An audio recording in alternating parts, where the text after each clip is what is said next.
नमस्ते दोस्तों, स्वागत है आप सभी का आज के कोड में। आज हम सॉल्व करेंगे अनदर जीएफजी पीओटीडी। तो प्रॉब्लम का नाम है longest possible route in a matrix with hurdles.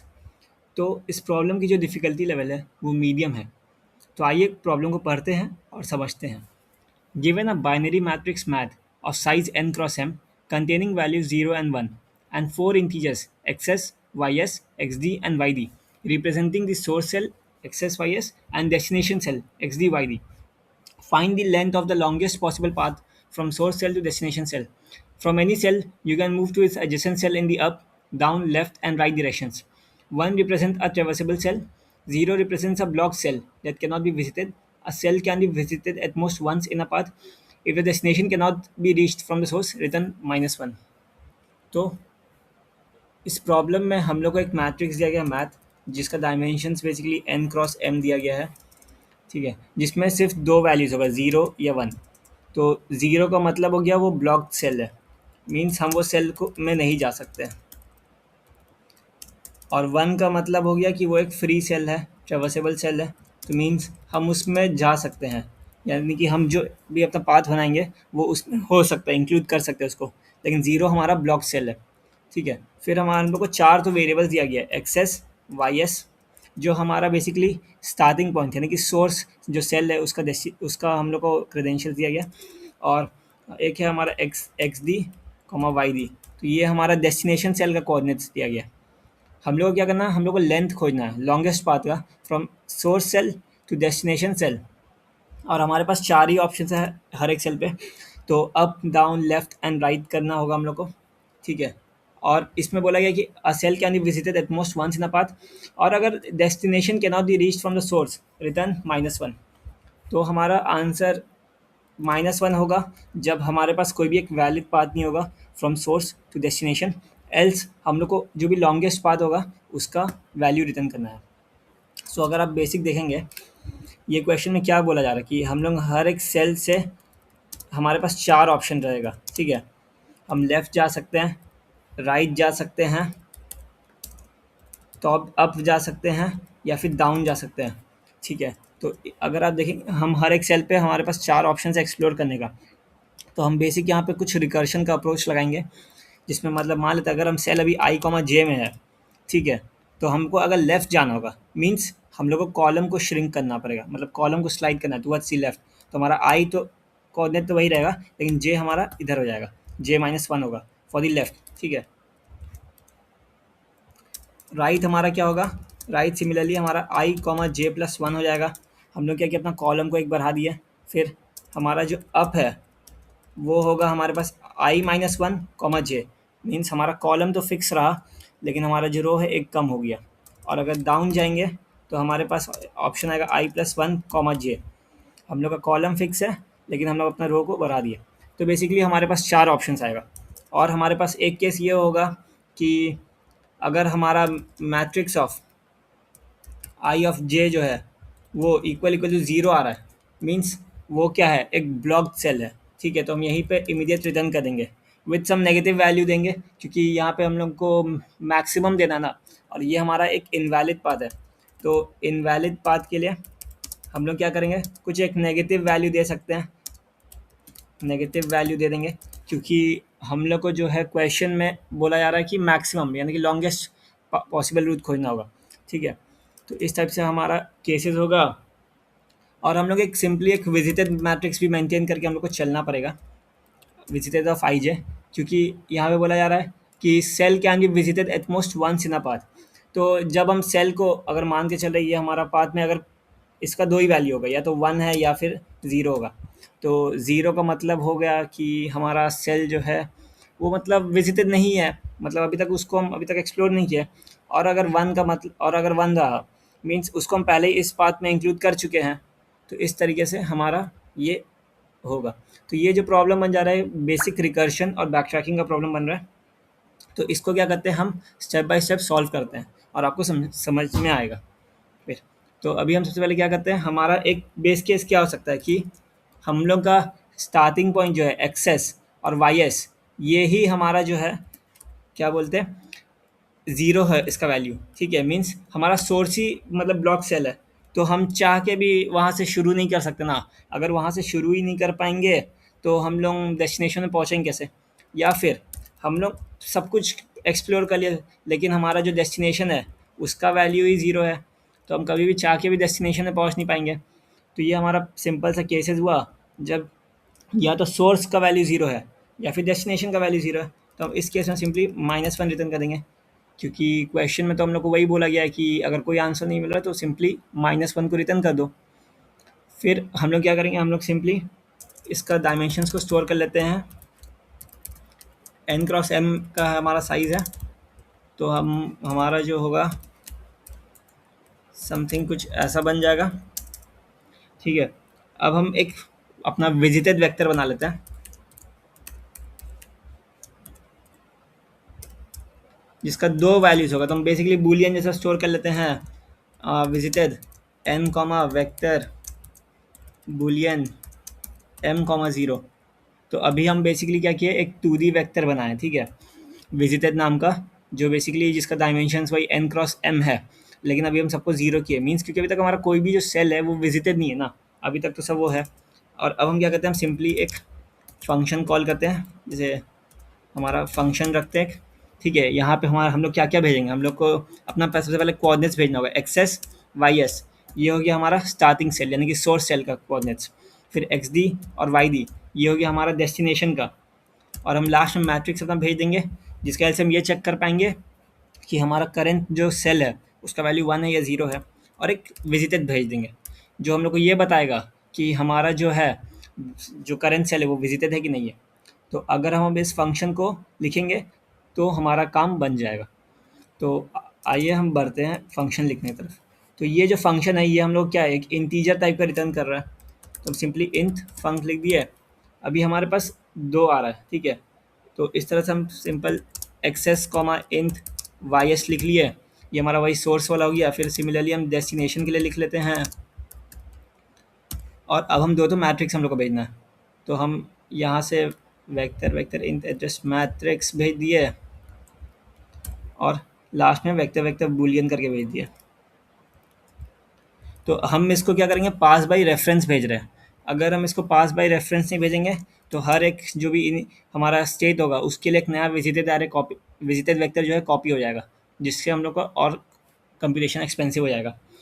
अब हम सिंपली क्या करेंगे, ये चेक करेंगे कि अगर मेरा हम लोग ये देखिए, ये जो है हमारा एक्स डी वाई डी, ये हमारा डेस्टिनेशन है। हम लोग इसमें तो कुछ भी चेंज नहीं करेंगे, हम लोग का जो भी ऑपरेशन होगा इसके थ्रू होगा। तो अगर मेरा मान लेते हैं एक्सेस इज़ लेस देन 0 हो जा रहा है, मीन्स हम लोग क्या किया, अपना बाउंड्री को एक्सट्रीम बाउंड्री को क्रॉस कर दिए। या फिर हमारा जो एक्स वाई है वो 0 हो गया, ठीक है, मतलब हमारा जो भी है ये नेगेटिव चल गया, क्योंकि ये कब हो सकता है, जब हम अप जाएंगे या लेफ्ट जाएंगे, ठीक है। या फिर हमारा एक्सेस जो है it is greater than equal to हो जाएगा मैथ डॉट साइज, मीन्स हम अपना सारा रो को कवर कर चुके हैं, तो हम बियॉन्ड द मैट्रिक्स जा चुके हैं डाउनवर्ड डायरेक्शन में। या फिर हमारा x X Y S Y S जो होगा, ये सॉरी ये हमारा होगा वाई एस, और हमारा या फिर वाई एस जो होगा it is greater than equal to हो गया math of zero dot size, means हम पूरा राइट में एक्सट्रीम राइट में जा चुके हैं और हमारा बाउंड्री भी क्रॉस हो चुका है। या फिर हमारा matrix of X S Y S जो है इक्वल इक्वल टू 0 है, मीन्स वो एक सेल जो है वो एक ब्लॉक सेल है, तो भी हम उसमें नहीं जा पाएंगे।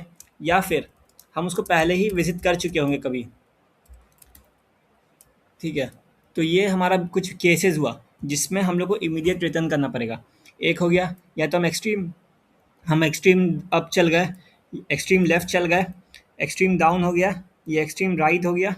फिर हमारा सेल ही ब्लॉक सेल है या हम उसको पहले ही विजिट कर चुके हैं, क्योंकि यहाँ पे साफ साफ दिया गया है कि हम एक सेल को एक ही बार विजिट कर सकते हैं।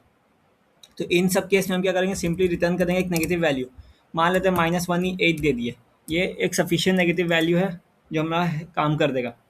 फिर हमारा सिंपल सा ये होगा कि अगर मेरा X S equal equal to X D हो गया and then Y S equal equal to Y D हो गया, ये हमारा बेस केस, जब हम हमारा जो सोर्स का जो वैल्यू है वो डेस्टिनेशन के बराबर हो गया, तो हम सिंपली यहाँ से 1 रिटर्न कर देंगे, ठीक है। ये हमारा अभी 2 बेस केस हुआ, ये हो गया समथिंग, ये हमारा एज केसेस हो गया जहाँ पे इनवैलिड पाथ्स के लिए, ठीक है। कहाँ कहाँ इनवैलिड आएगा, ये हमारा हो गया main case, main base case है जहाँ पे हमारा मैच करिए। अब हम लोग नॉर्मल ऑपरेशंस करेंगे, तो सबसे पहले हम इस पे आएंगे, तो हम इसको विजिटेड मार्क कर देंगे। मींस ये बताएगा कि ये जो करेंट सेल है इसको हम विजिट कर चुके हैं, ठीक है। अब हम एक वेरिएबल बना लेते हैं आंसर नाम का, ठीक है। उसके पास चार ऑप्शंस रहेगा, अगर आप थोड़ा ध्यान से सोचेंगे, ठीक है। हम क्या करेंगे, हम सिंपली, अगर आप देखेंगे यहाँ पे चार ऑपरेशंस किए थे, तो हम लोग क्या कर सकते हैं, सिंपली एक्सेस जैसा है वैसे रहेगा, लेकिन हमारा जो वाई एस है वो एक कम हो जाएगा। ये हो गया बेसिकली क्या, लेफ़्ट के लिए, ठीक है। फिर एक होगा हमारे पास राइट के लिए, तो एक्सेस जैसा है वैसे ही रहा और वाई एस +1 हो जाएगा। तीसरा ऑप्शन है हमारे पास फंक्शन, ठीक है। हमारा तीसरा ऑप्शन हमारे पास ये रहेगा कि एक्सेस में एक घटा देते हैं और वाई एस जैसा है वैसे ही रहेगा। और चौथा हमारा एक्सेस में एक बढ़ा देंगे और वाई एस जो है जैसा है वैसे ही रहेगा। तो इस तरीके से हमारे पास जो है चार ऑपरेशंस आए, और हम लोग को इसमें से कौन सा रखना होगा, हम लोग को जो भी मैक्सिमम देगा हम लोग वो रखेंगे, ठीक है। तो यहाँ पे जैसे अभी हम इसको थोड़ा सिंप्लीफाई करके लिखते हैं, तो सबसे पहले हम क्या करेंगे, सबका मैक्सिमम लेंगे, ठीक है।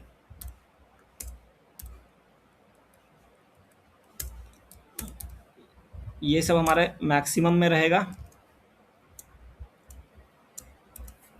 ठीक है। और अब हम इसमें एक्स्ट्रा पैरामीटर्स जो है वो सब ऐड कर दे रहे हैं। तो हमारा एक्स्ट्रा पैरामीटर्स एक्स डी था, वाई डी था, मैथ था और विज था। सेम चीज़ हम इसमें भी रेप्लिकेट कर देते हैं,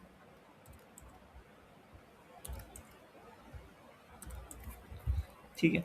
तो इस तरीके से हमारा ये चार स्टेट हुआ, लेफ़्ट राइट अप डाउन के लिए, लेफ़्ट राइट अप डाउन।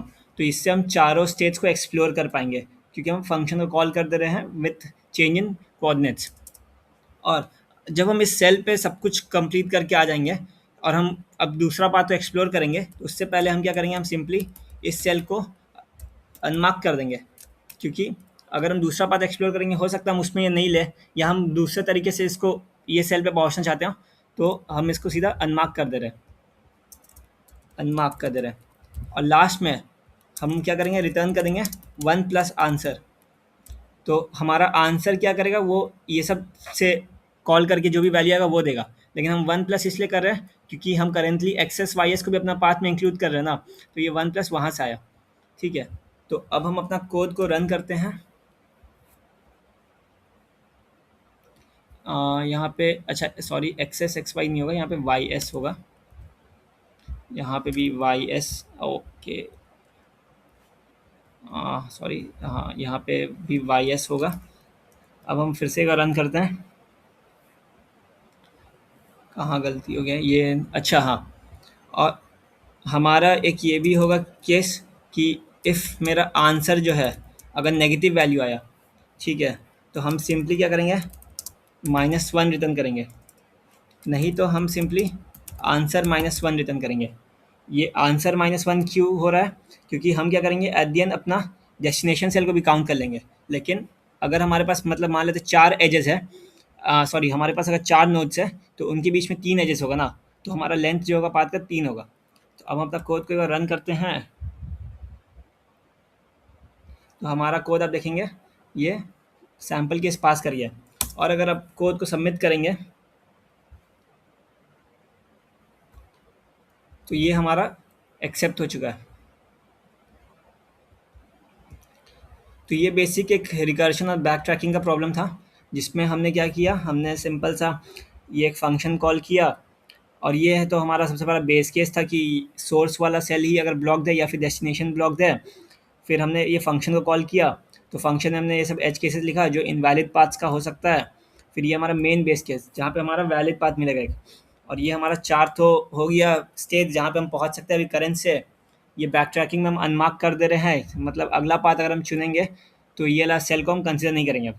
और लास्ट में ये 1 प्लस हम लोग इसलिए कर रहे हैं क्योंकि हम करेंट सेल को भी अपना आंसर में इंक्लूड करना चाह रहे हैं। क्योंकि ये सब जो है ये हम लोग को बेसिकली क्या करके देगा, ये हम लोग को नेक्स्ट स्टेज से आंसर रिटर्न करके देगा। और लास्ट में हम यहाँ पे ये कंडीशन चेक कर रहे हैं, ठीक है। अगर आंसर नेगेटिव आ रहा है तो -1 मीन्स हम लोग को कोई भी एक वैलिड पाथ नहीं मिला। और अगर आंसर और नहीं तो हम आंसर -1 कर रहे हैं, क्योंकि ये हमारा अगर हमारे पास सिमिलर वही 4 तो अगर नोड्स है तो हमारे पास उसमें 3 ही एजेस होगा। तो इस तरीके से हमारा ये प्रॉब्लम सॉल्व हुआ। सो अगर आपको ये वीडियो हेल्पफुल लगी हो तो वीडियो को लाइक कीजिएगा, चैनल को सब्सक्राइब कीजिएगा, और अगर आपको कुछ भी डाउट होगा तो आप कमेंट सेक्शन में पूछ सकते हैं। मिलते हैं कल एक और GFG POTD के साथ। तब तक के लिए कोच से ज़्यादा सोच समझो।